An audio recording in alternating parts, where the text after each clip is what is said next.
Welcome back to Midnight M, your hub for all the eerie and unpredictable mysteries surrounding our world. Today's tale is an unnerving encounter with the enigmatic sea angels.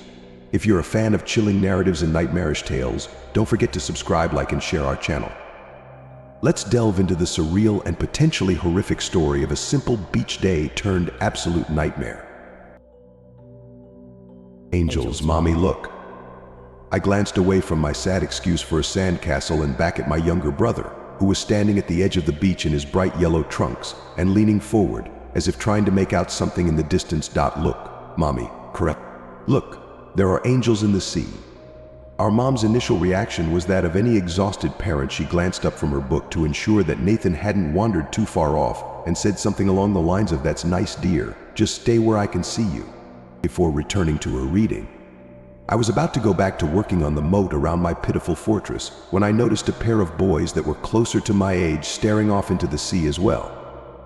One of them looked awestruck by whatever they were gawking at, while the other clung timidly to his friend's side. "Dad, get the camera," exclaimed the bolder of the two, jogging over to the rotund man sunbathing nearby and shaking him awake. His anxious friend was left behind to just stand there with arms wrapped around his bare chest. I still remember the expression of distress and confusion plastered on that kid's face. He had the face of someone who had witnessed something so anomalous that they weren't yet sure how to react to it. Needless to say, my curiosity was piqued. I clambered to my feet and walked across the scalding sand over to Nathan's side. Noticing my approach, my little brother hopped with excitement and stuck his little finger out towards the blue expanse stretching endlessly before us. I shielded my eyes from the glare of the midday sun and squinted. There, sauntering across the still horizon as though it was solid earth, were excessively tall and blindly white humanoid figures. I instinctively stepped in front of Nathan and strained my vision. Their long, coiled limbs reminded me of shriveled branches that sprouted from similarly lanky torsos. The light reflecting off the pale beings was so intense that I was forced to intermittently look away. "What in God's name?" murmured a masculine voice behind me, followed by a cacophony of accompanying gasps. We watched the entities drift atop the water with no perceivable direction. It almost resembled a poorly choreographed performance, as if they were giant puppets being manipulated by an incompetent puppeteer. The longer I stared, the more I grew accustomed to their radiance, allowing me to look upon them clearly. Their towering frame was comprised of sinewy, root-like growths that twisted and spun into vaguely helical shapes, while their head was featureless and smooth, barely kept upright by a withered neck. They were like walking trees with an oversized tumor instead of a crown. Imagine isolating a concept so surreal that it can only exist in the recesses of someone's disturbed mind and then superimposing it upon reality. That is the most accurate way I can think of to describe how it felt to endure the presence of those things. The tallest among the entities suddenly ceased its lurching and stood still.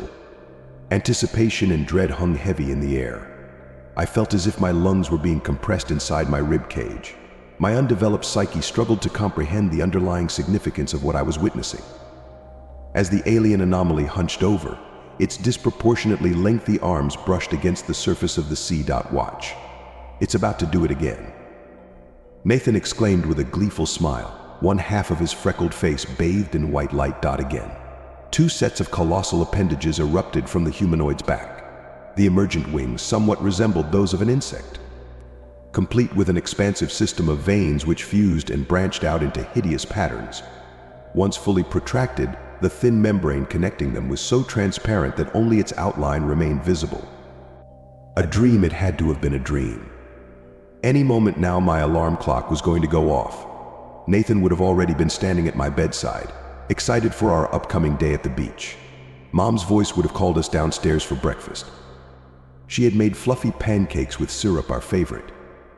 After having rubbed the sleep from my eyes, however, I would have noticed the tall, pale and naked figure slouched in the corner behind my brother. It slowly turned its featureless face towards me and raised a finger up to its non-existent mouth. A sudden kick to the side of my knee pulled me out of my trance. I crumbled instantly, pain shooting throughout my left leg. My first impulse was to try and hobble away, but I was immediately tackled down. I squirmed beneath the weight of someone straddling my back, all the while breathlessly shrieking for them to get off. The unknown assailant grabbed fistfuls of my hair and started savagely slamming my head against the ground. Grains of coarse sand were embedded into my face, blood gushed from my possibly broken nose. I cried in agony each time I was yanked back by the roots of my copper curls. Oh, through the torrent of panic and desperation, I had somehow managed to free one of my arms, which helped brace myself against the impacts. Let go. Please let go of him. Let go of my brother right now. Nathan pleaded in the background. Hearing the quiver in his voice is what gave me the courage to reach back and jab my thumb into the eye of whomever was so hellbent on cracking my skull open. There was a wet pop, followed by a bellow. I finally managed to crawl out from underneath them and onto my hands and knees. Looking over my shoulder, I saw none other than the timid boy from before writhing on the ground behind me. He was clutching the right side of his face as crimson fluid streamed down his cheek. Nathan knelt in front of me, his big brown eyes filled with tears. "Where's Mom?" was the first thing I asked. His lips trembled. She was technically right where we had left her, occupying her favorite lounge chair with her book laid open in her lap. It could have been an assuring sight if it wasn't for the umbrella pole protruding from her chest. The metal rod had been driven through her with such tremendous force that its tapered, bloody point was poking out the other end, straight through the colorful canvas, effectively impaling her. Her head lolled at an angle, her face hauntingly and utterly vacant. The woman who had been our sole caretaker throughout our short lives was gone, leaving us stranded in the middle of a world that no longer made sense, a pocket universe where only madness reigned. Its rule enforced by those deceptively ethereal monsters looming like sacred pillars over a deathly quiet sea. We saw husbands reduce their own wives to gory pulps, young couples claw at each other like frenzied animals, children scoop up and play with the entrails of their disemboweled parents, who were still alive and laughing. They were laughing. They were all laughing. Laughing and laughing and laughing and crying and laughing some more. So we laughed too.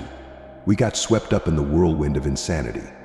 Laughter simmered in the back of our throats like bile until we couldn't hold it down anymore. God knows I tried, but I couldn't. There were spectacles of glorious violence transpiring all around us, dyeing the sand beneath our feet red. Nathan found it particularly funny how that one guy's head exploded like a watermelon after it got bashed with an oar. He found it so hilarious, in fact, that I felt inspired to recreate it. I directed my attention to a hefty-looking rock nearby. With some help, I managed to pick up and carry the heavy object over to the poor boy whose eye I had just gouged out. He still lay there, a painful grin etched across an otherwise docile expression. His raspy cackles were becoming increasingly strained. Even as I stood directly above him with a rock hoisted over my head, he remained unconcerned by my presence, his single dilated pupil directed upwards at the silver aurora that tore through the sky. Before I was given the chance to prove my commitment to the new world and its rightful overseers, a powerful gust of wind threw me off balance. I was forced to relinquish the stone some distance away from my intended sacrifice, watching him get swallowed by the advancing tide instead. It was like the sea had suddenly resumed its course. Warm blood flowing freely down my lips and chin, I spread my arms in reverence of our gracious gods. I wanted to bask in their brilliance one final time, overjoyed as I awaited for my vessel to be purified by the scorching light of their impending approach. Die, Jake. You know your brother can't swim. Bring him back here right now, or we're leaving. Nathan groaned and pouted. But even he knew better than to press Mom when she had that look on.